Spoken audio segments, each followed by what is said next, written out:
La crête d'un ancien volcan et la plongée dans une gigantesque caldeira de 1000 mètres de profondeur. Une coulée de lave récente détruisant des villages et agrandissant l'île de plusieurs hectares. Une pointe avec un phare du bout du monde sur des roches volcaniques. Bienvenue à La Palma. On va faire un grand bond de 3000 km depuis la France, direction les Canaries, un archipel espagnol constitué de 7 île en plein océan Atlantique. C'est au large du Maroc et du Sahara. L'île de La Palma est l'île la plus à l'ouest de cet archipel. Elle est aussi appelée l'île verte grâce à sa végétation luxuriante, sauf bien sûr là où il y a eu une éruption volcanique récemment, puisque là tout est noir. Décollage de l'aéroport international de Santa Cruz, le seul aéroport de La Palma. Comme avion, j'ai choisi un Beechcraft 350i. C'est un avion un peu puissant, parce que vous allez voir que cette île est tout sauf plate et que même en avion, certaines montées demandent de la puissance. On est ici à peu près au milieu de la côte est et on décolle vers le nord. À droite, on a l'océan avec les autres îles des Canaries et si on continuait, on tomberait sur le Maroc. À gauche par contre, on voit déjà apparaître les sommets du centre de l'île. Les Canaries sont espagnoles, elles ont été colonisées au XVe siècle.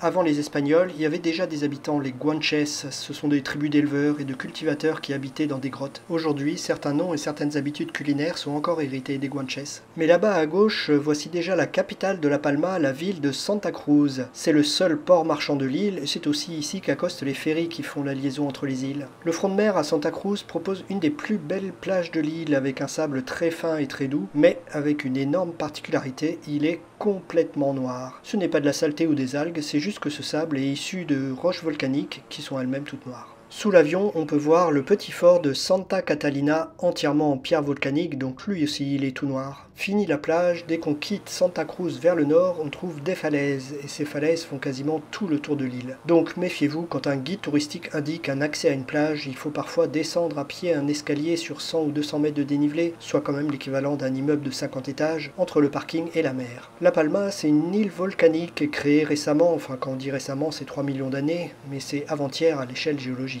3 millions d'années, c'est aussi l'âge de l'île de la Réunion, pub en passant pour ma vidéo sur l'île de la Réunion. Et ces deux îles partagent une caractéristique commune, un ancien volcan très élevé et entouré de ravines sur la moitié de l'île, un volcan plus jeune et encore actif sur l'autre moitié de l'île. Par contre, La Palma, c'est 3 fois plus petit que la Réunion. On a pris un peu d'altitude et la montagne devant nous, c'est l'ancien volcan dans cette moitié nord de l'île. Il est comme un grand cône volcanique sortant de l'eau. Quand il y a une éruption, le volcan crache de la lave liquide qui, en refroidissant, crée de la roche très dure, mais aussi beaucoup de scories créant des pierres qui ressemblent à des éponges noires, sauf que c'est très dur et coupant. Il y a aussi une quantité de poussière plus ou moins grosses qui sont relâchées par les volcans. Tout ça, ça se mélange en refroidissant, et au final, ça fait une roche qui est assez friable. Depuis 3 millions d'années, la mer ici a grignoté cette roche friable, creusant ces grandes falaises. La pluie et le vent ont, eux, creusé ces grandes ravines qui courent le long des flancs du volcan. Ici d'ailleurs, ces grandes ravines, on les appelle barrancos. Accessoirement, l'instabilité de cette roche fait que sur la route, il faut souvent être attentif aux roches tombées sur la chaussée. Dans cette partie nord, on voit ici clairement les strates d'occupation. Près de la mer, entre 0 et 300 mètres d'altitude, les grands champs en pente sont des bananeraies, la culture de la banane étant une spécialité locale.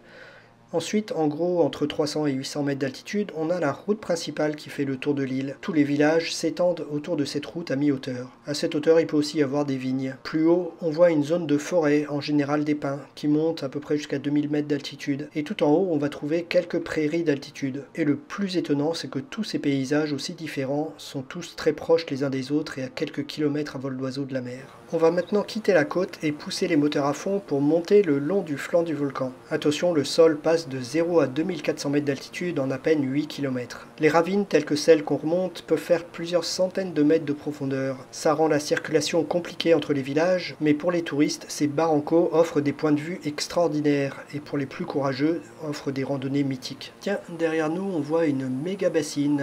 En effet, sur cette île, il est important de capter toute l'eau qui tombe du ciel pour alimenter les cultures de bananes assez demandeuses en eau. En faisant un peu attention, vous verrez des bassins de rétention un peu partout sur l'île. On continue à monter le long des barrancos, on doit être ici pas loin des 2000 mètres d'altitude et c'est bientôt la fin de la forêt de pins. La crête là-haut, elle est à peu près à 2200 mètres d'altitude. Ça y est, on y arrive, allez, un petit effort, on monte, on sort de la forêt, on survole les alpages, voici la crête et voilà la caldeira. Quel panorama, 1000 mètres de vide devant nous. Et là, le simulateur, il exagère en rien. Dans la réalité, on a vraiment ce passage en quelques mètres des pentes herbues à cette caldeira immense. C'est un ancien cratère effondré, d'où des formes dantesques et immenses.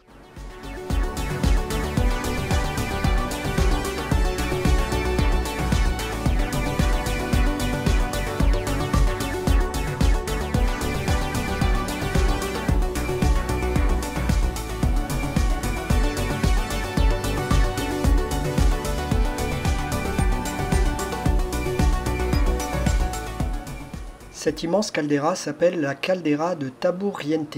Un chemin de randonnée assez incroyable suit cette immense crête autour de la caldeira, et en la suivant vers l'ouest, on tombe sur des installations assez inhabituelles, toute une série de télescopes différents les uns des autres. Chaque télescope a un objectif particulier et appartient à un organisme de recherche différent, souvent non espagnol d'ailleurs. Et les chercheurs de tous les pays viennent donc ici collecter des images grâce à la pureté de l'air à cette altitude et à la faible pollution lumineuse au milieu de l'océan. Allez, on va maintenant plonger dans le barranco de Las Angustias. C'est une grande brèche d'effondrement entre la caldeira et l'océan. Cette ravine fait une dizaine de kilomètres de long et est un parc naturel depuis 1987, puis a été classé paysage protégé en 1994. On comprend les raisons de ce classement en voyant l'étendue de cette ravine et la variété des paysages en à peine quelques kilomètres. Et au bout, on arrive à une petite station balnéaire, la station de Tazacorte. C'est une des rares plages de l'île avec celle de Santa Cruz qu'on a vu tout à l'heure, et un port de plaisance, là aussi le seul avec celui de Santa Cruz. On a pris un virage à gauche, si bien qu'on descend en ce moment vers le sud, vers la partie la plus volcanique et donc plus récente de l'île. Sous l'avion, des cultures de bananes, des habitations, rien de particulier me direz-vous. Et pourtant, en fait tout ça, ça n'existe plus aujourd'hui. En effet, fin 2021, il y a eu une éruption ici qui a duré plus de 3 mois. Et cette éruption, elle a enseveli sous plusieurs mètres de lave, plus de 400 maisons, des routes, des écoles, une église et de nombreuses exploitations de bananes. Donc là, en fait, ce que vous voyez sous l'avion,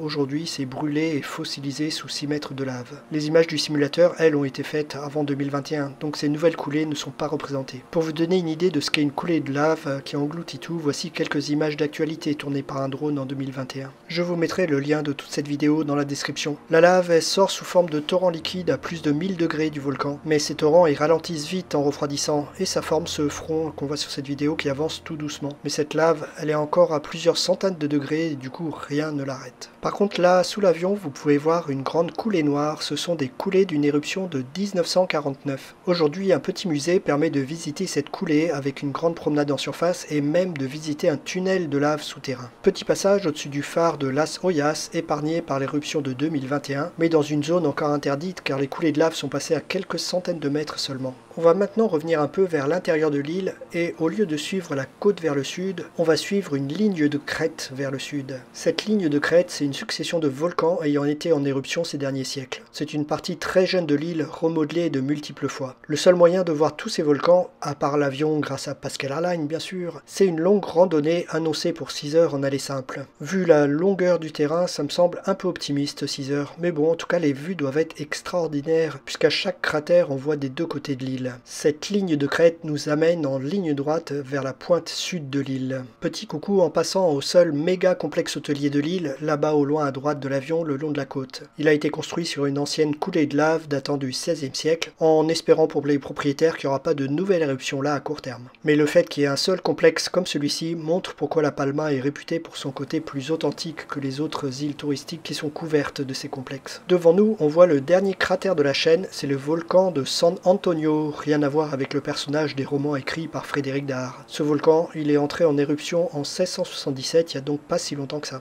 En redescendant vers la côte, on voit aussi un petit double cratère, c'est le volcan de Tenegia, qui lui est entré en éruption plus récemment, puisque c'était en 1971. C'est lui qui a entre autres donné ce paysage lunaire qui couvre toute cette zone. Et nous voici ainsi arrivés tout au sud de l'île, avec tout au bout un double phare construit en roche volcanique sur des roches volcaniques. Bon, si vous aimez le calcaire blanc, ne venez surtout pas ici. Petite surprise, à côté du phare, des salines. Et oui, il s'agit des salines de Fuencaliente.